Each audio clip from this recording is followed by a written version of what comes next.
हाय। आज हम समझेंगे सीएसएस के अंदर चाइल्ड कॉम्बिनेटर। ये हमारा चाइल्ड कॉम्बिनेटर क्या होता है, इसके बारे में आज हम बात करेंगे।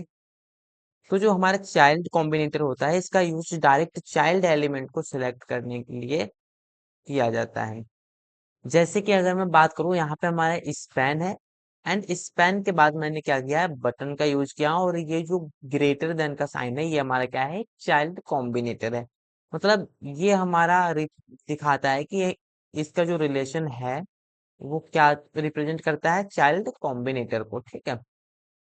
तो अब जो हमारा चाइल्ड कॉम्बिनेटर होता है, वो क्या करता है, इमिडिएटली एक स्टेट के अंदर, यानी कि जैसे ही मान लो हम क्या है, यहाँ पे अगर हमारा डिव है और डिव के बाद मैंने क्या बना दिया, एक कोई एच वन बना दिया, तो ये एच वन को ही सपोर्ट करेगा, ना कि एच टू को।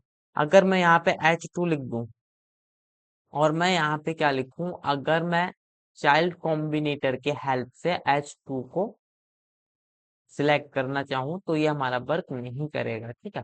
तो ये इमिडिएटली एक स्टेट के अंदर ही काम करता है, मतलब डिप के इमिडिएटली बाद वाला जो भी हमारा एलिमेंट है, केवल उसी पे काम करेगा। तो डिप के तुरंत बाद जो हमारा एलिमेंट है वो क्या है, एच वन है। तो हम चाइल्ड कॉम्बिनेटर को एच वन के लिए ही अप्लाई कर सकते हैं, ना कि एच टू के लिए। तो ये हमारा क्या था, चाइल्ड कॉम्बिनेटर। अब इसको एग्जाम्पल के थ्रू हम समझ लेते हैं। जैसे कि यहाँ पे हमारा ये क्या है, अभी तक हम इसी सीट पे काम करते आए हैं, तो ये हमारा एक कोरा वाला पेज है। ठीक है।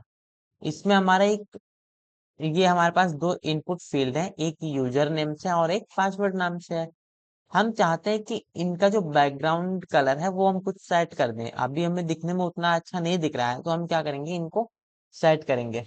तो चलते हैं अपने कोड पे। अब भी हमारा जो HTML का कोड है, उसमें अगर हम देखें तो हमारे पास क्या है, ये यूजर नेम, यानी कि एक हमने बनाया डिव।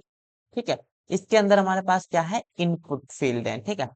तो अब हम क्या करेंगे, इन इनपुट फील्ड को सिलेक्ट करेंगे। तो इनपुट फील्ड जब हम सिलेक्ट करेंगे, तो हमारा क्या होगा, हम किसके हेल्प से हम यूज करना चाह रहे हैं, चाइल्ड कॉम्बिनेटर के हेल्प से। तो डिव के तुरंत बाद जो हमारा एलिमेंट आ रहा होता है वो हमारा क्या है, उसको हम चाइल्ड कॉम्बिनेटर के थ्रू सीएसएस अप्लाई कर सकते हैं। यानी कि डिप के बाद हमारा अगर इनपुट आ रहा है और हम इनपुट पे ही अप्लाई करना चाह रहे हैं अपनी सीएसएस, तो हम उसको बहुत ही इजीली कर सकते हैं। जैसे कि लाइक एग्जांपल, हम यहाँ पे क्या करना चाह रहे हैं, मैंने यहाँ पे डिप सेलेक्ट किया और यूजिंग चाइल्ड कॉम्बिनेटर मैं अपना क्या कर रहा हूँ, इनपुट सिलेक्ट कर रहा हूँ। मैं चाह रहा हूँ इसका जो बैकग्राउंड कलर है वो, मान लो मैं एक्वा दे दे रहा हूँ अभी के लिए। और इसको जब हम रिफ्रेश करेंगे तो हमारा बैकग्राउंड कलर अब एक्वा हो गया। ठीक है। तो ये एक तरीका था। अब ये दोनों पे कैसे आया, क्योंकि ये दोनों हमारे सेम लेवल पे हैं, इसलिए हमारा दोनों पे एक ही साथ स्टाइलिंग अप्लाई हो गया। अगर मैं बात करूं डिव और इनपुट, तो इनपुट दोनों क्या है, एक ही लेवल पे, मतलब सेम लेवल पे ये दोनों आते हैं, इसलिए हमारा जो सीएसएस है वो दोनों पे अप्लाई हो गया बाय डिफॉल्ट। ठीक है। अब मैं चाहता हूँ कि इसका जो है थोड़ा सा कलर चेंज कर दूं, सो दैट ये थोड़ा अच्छा दिखने में लगे। ये करें तो अच्छा लगेगा, इससे तो अच्छा नहीं दिख रहा है। तो हम इसमें कुछ हटके, थोड़ा सा हटके कलर लेते हैं, जिससे कि हमें दिखने में अच्छा लगे। ये हमें दिखने में थोड़ा सही लग रहा है। ठीक है। अब एक तो तरीका ये था। अब ये डायरेक्ट हमारा क्या हो जाता है, एक डिसेंडेंट सेलेक्टर की तरह भी यूज करते हैं अगर हम इसको। अगर मैं बात करूं डिसेंडेंट सेलेक्टर, जैसे कि यहाँ पे हमारा क्या है, पेज में ये जो home follow answer and space, ये हमारे क्या है, एक लिस्ट है। मैं अगर चाहूँ तो इस पे भी अप्लाई कर सकता हूँ। ठीक है। तो आते हैं अपने पेज के अंदर। अब यहाँ पे हमारा क्या है, इसमें हमारा क्या है, सबसे पहले तो नैब है, उसके बाद में यूएल है, एंड देन हमारा क्या है, एलआई है, उसके बाद में हमारा क्या है, एंकर टैग है। ठीक है। तो ये लेबल वाइज हमारा क्या होता है, अंदर होता जा रहा है। अब हम चाह रहे हैं कि इसको हम क्या करें, सिलेक्ट करें और अपनी सीएसएस को अप्लाई करें। तो इसमें हम अप्लाई करने के लिए, मतलब अपनी सीएसएस को अप्लाई करने के लिए हम क्या करेंगे, एक एक लेबल अंदर जाएंगे। ये हमारा क्या होता है, डिसेंडेंट सिलेक्टर होता है। जैसे कि सबसे पहले हमारा क्या है, नैब है, उसके बाद में यूएल है। तो यहाँ पे हम सिलेक्ट करेंगे नैप, फिर यूएल, उसके बाद में एल आई, एंड देन हम क्या करेंगे, अपने ए को सिलेक्ट करेंगे। ठीक है, अब हम चाह रहे हैं यहाँ पे जो इसका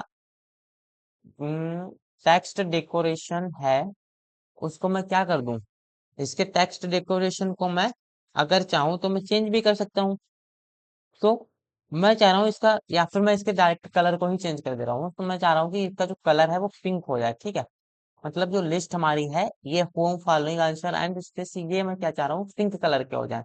तो ये हमारे पिंक कलर के हो गए।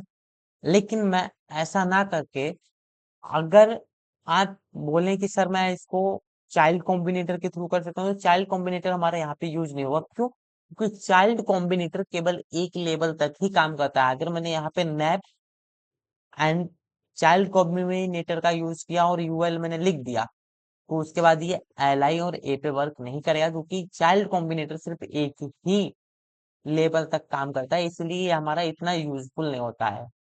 चाइल्ड कॉम्बिनेटर से ज्यादा यूजफुल हमारा क्या होता है, डिसेंडेंट सिलेक्टर काम में आते हैं। ठीक है, अब मैं चाहूँ तो यहाँ पे इसको हटा के डायरेक्ट अपने ए को लिख सकता हूँ, डायरेक्ट डिसेंडेंट सिलेक्टर को यूज करता हूँ, तब भी हमारा जो केस है वो काम करेगा, जैसे पहले काम कर रहा था वैसे ही अब भी काम करेगा।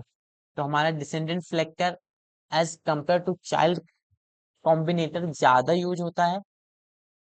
तो आई होप आपको चाइल्ड कॉम्बिनेटर समझ में आया होगी, चाइल्ड कॉम्बिनेटर का हम यूज कैसे करते हैं। जैसे कि मैंने यहाँ पे क्या, अपने इनपुट फील्ड को बैकग्राउंड कलर दिया है, तो उसको मैं कैसे दिया हूँ, डिप के तुरंत बाद जो हमारे इनपुट्स आ रहे हैं उनको मैंने बैकग्राउंड कलर कर दिया। अभी हर पूरे पेज पे अप्लाई नहीं होगा, ये केवल वहीं पे अप्लाई होगा जहां डिप के तुरंत बाद हमारा इनपुट आ रहा होगा, केवल वहां तक ही ये हमारी क्या होगी, सीएसएस अप्लाई होगी। So thank you guys for